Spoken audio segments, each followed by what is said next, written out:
Fala galera, professor Jackson Martins, redação nota máxima, Enem aqui na veia. Galera, é o seguinte, nesse nosso encontro de hoje, a gente vai debater um pouquinho sobre os mistérios, os segredos da redação do Enem. Não tem segredo, tá?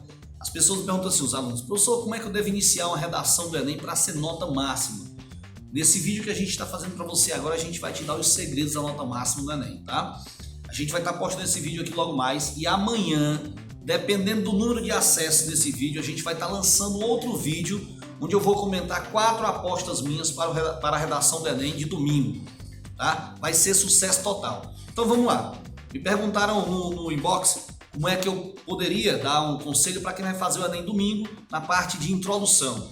Galera, é o seguinte, nós sabemos que a introdução da redação do Enem, ela exige do candidato uma maior preparação. Por quê? Porque nós temos um tema, temos uma tese e temos que iniciar essa proposta de tema e de tese com uma citação, uma alusão histórica. Isso é uma alusão histórica.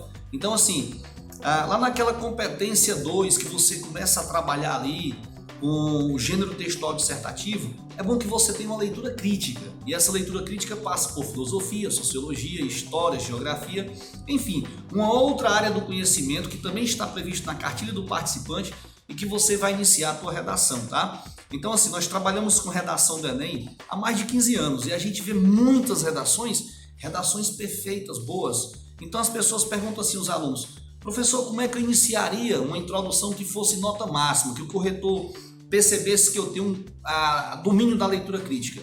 É bem fácil. Quando você for abordar na introdução, você tem que objetivar três aspectos, tá? A leitura dos textos motivadores. Tá? Você tem que ver a questão da leitura dos textos motivadores e a partir dali, dentro da sua expectativa de produção, você tem que trazer uma alusão histórica que tenha fundamento com o tema que está sendo pedido e a partir dali criar o que eu chamo de moduladores de tese. Colocar ali 2 argumentozinhos para você começar a discutir lá no desenvolvimento 1, que eu chamo de DS1, e no desenvolvimento 2, que eu chamo de DS2. A partir dessa introdução fundamentada, tá? Exemplificada, com uma citação, com uma alusão histórica, você passa para o desenvolvimento. Quando você faz isso, o corretor percebe que você tem uma leitura crítica. E essa leitura crítica que você imprimiu na introdução, ela vai te dar ali a grande causa, que eu costumo dizer. Porque o corretor vai perceber que você realmente tem aquela bala na agulha, tem aquele jeito especial de conseguir a nota máxima. Feita essa introdução, com a alusão histórica, onde você vai fundamentar a tua tese, a partir do tema que foi sugerido no caderno de linguagens, você passa para o desenvolvimento 1. Geralmente eu costumo dizer para os alunos que esse tipo de desenvolvimento ele tem que ser negativo. Tá? Professor, pode ser negativo, pode ser positivo? Pode. Eu dou preferência às causas negativas, porque a partir do meu DS2 eu começo a trabalhar ali o primeiro embriãozinho da nossa proposta interventiva. Que essa proposta interventiva, grave isso que eu estou falando, na proposta interventiva você deve fazer uma retomada da ideia da tese.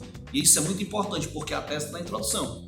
Então, quando você manifestar na proposta interventiva os elementos que vão realmente trabalhar para que essa proposta seja efetivada, você tem que retomar a tua ideia lá da introdução.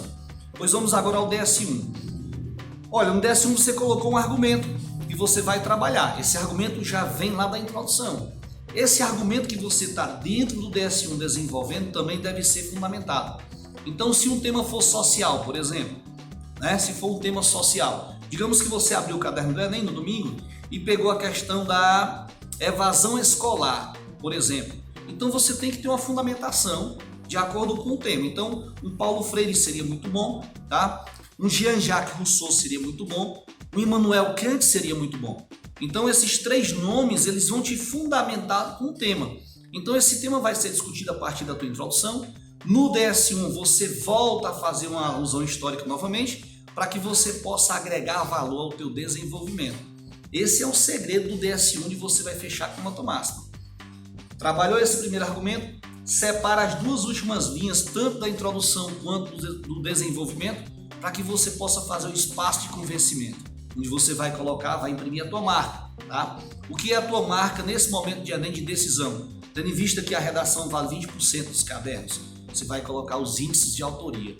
O que são os índices, professor Jackson, de autoria? O Máquina responde para você. Os índices de autoria são expressões, são palavras, tá? Que você vai direcionar o corretor para dentro do conhecimento que está sendo ali abordado por você dentro da tua dissertação.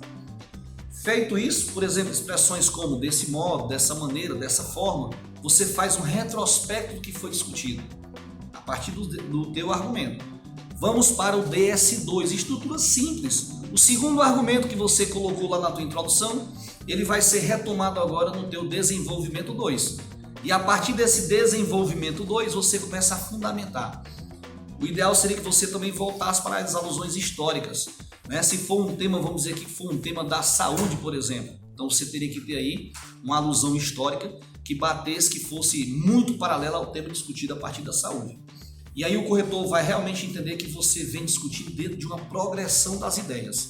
Você colocou índice de autoria, tua marca de autoria, você colocou ideias que são fundamentadas, exemplificou, tá? E aí você vai agora para o confronto final, o DS2. A partir do DS2, os alunos perguntam assim, máquina, o DS2 parece uma conclusão. Calma, o DS2 pode ser o início da tua conclusão.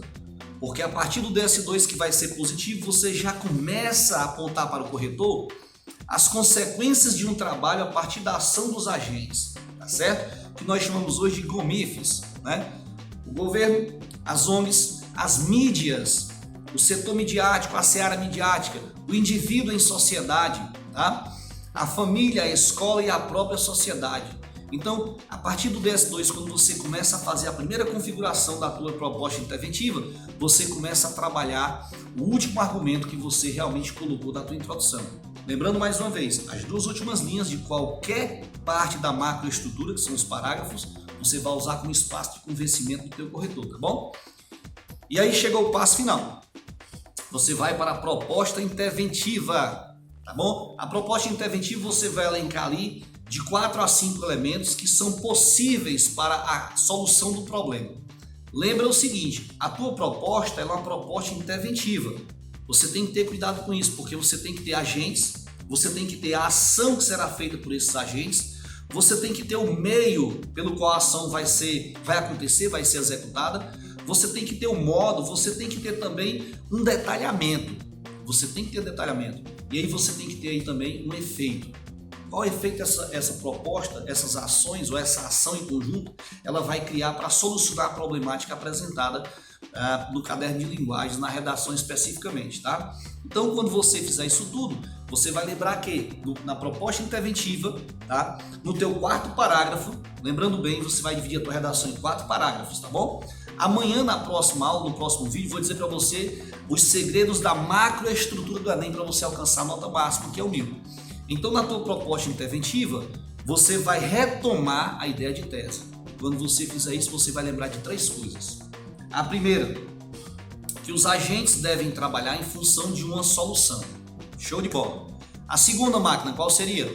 Essa solução tem que ter, logicamente, uma ação e tem que ter finalidade. Tá? Você tem um problema, você tem quem possa resolver o problema, mas por meio do que ou de que esse problema vai ser solucionado. E a terceira grande coisa que você tem que lembrar, o terceiro segredo da redação nota 1000, você tem que ter dentro desse conjunto uma solução, logicamente, que esteja baseada, que esteja a partir de uma retomada ligada à ideia da tese que você trabalhou na introdução. Então esses são os principais segredos da redação nota máxima. Amanhã vai ser postado um vídeo, tá? Onde eu vou explicar parte por parte e vou comentar de 3 ou 4 temas ali que são apostas minhas para o Enem 2019, na prova específica de domingo, linguagens humanas e redação. Se você tiver sorte, eu vou dizer que você vai ter sucesso agora, porque nos últimos 5 anos a gente tem acertado o tema da redação. Então assim, vamos lá, amanhã a gente vai postar um vídeo, tá? E aí você vai realmente ter contato com 3 ou 4 temas que eu estarei discutindo. A nossa intenção não é adivinhar o tema da redação. A nossa intenção é trabalhar os eixos que conduzem a alguma problemática, alguma polêmica, e que nós possamos aí de forma direta ou periférica acertar esse tema para você novamente em 2019, tá bom? Então, um abraço do Máquina e até amanhã no próximo vídeo. A gente se encontra lá. Redação tem que ser nota máxima.